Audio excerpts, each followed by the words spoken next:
So just like the government puts its record to the people and says these are the things that we've achieved in the last 5 years, 10 years, the opposition also has a right to say that, look, this we think are the failures of the government when it comes to foreign policy. So they say, look at the whole situation vis-a-vis China. You mentioned that. The opposition's even gone to the extent of saying you've lost territory to China. Look at the neighborhood. You know, even friendly countries are not so friendly anymore. The situation with Pakistan is back in the back burner. With the West, there are serious differences on the Russia-Ukraine war, on the Israel-Hamas war. What would you say to that? What would you say to the opposition's narrative? Well, I would say, some of the places which, by the way, they said we had lost, were lost in 1962, if not before. So I'd say first go and get a lesson in history, possibly in geography. The second, we may have, differences with the West on Ukraine. But the purpose of foreign policy is not to agree with other powers on the basis of their interest. The purpose of foreign policy is to defend your interest and advance it. So if I have a difference, I have a difference. So what would the opposition like me to do? To get along with people and increase my petrol purchase, price at which I buy fuel? So, I mean, let's get the parameter of judgment right. I still say that if you look or take Pakistan, yes, today our relations are very, at a formal level, are very minimal. But why has it happened?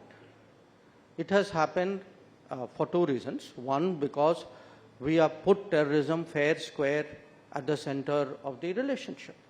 And number two, the Pakistanis reacted to our long, in my view, a long awaited, something which should have been done much earlier, decision on 370. So what would the opposition want us to do? Not do 370 because it will upset Pakistan? Or talk to Pakistan ignoring that they do terrorism? Actually, that's what the opposition was doing. So if you ask me, look, foreign policy is not run as a global popularity exercise. It is run, I mean, if you have an appeasement mentality at home, you will take it outside. So one of the points you mentioned, and again, this is the latest sort of criticism against your government, points of difference, if you will, with the West, is on the CAA, the Citizenship Amendment Act.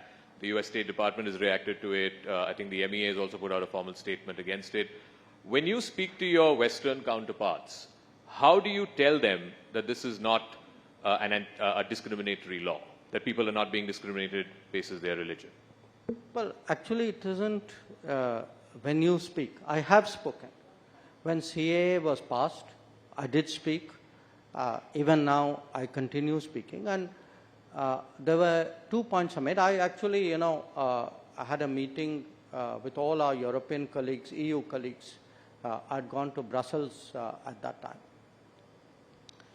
And I asked each one of them to look at the citizenship pathways which they have in their respective countries. And can you tell me that there is no criteria by which you will fast track a certain category? Every one of them has something.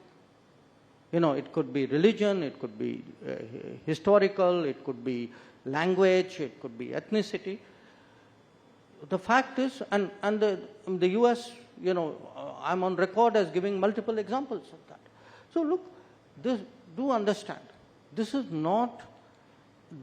an issue of correcting a certain situation of our history. And it is a question of being just, of being fair to those people who were caught on the wrong side of history at the time when partition happened. And who at that time, whose welfare people worried about even then. So, and as I said, this is not unique. I mean, if you go around the world, in different parts of the world, history has stranded people in different situations. Now, you can either be completely heartless and utterly calculating and say, well, it doesn't matter, who cares what happens. But if you look at the predicament of these people, These are stateless people who are stateless because of no fault of theirs, because political leaders of a certain era got it wrong. Somebody is righting a wrong.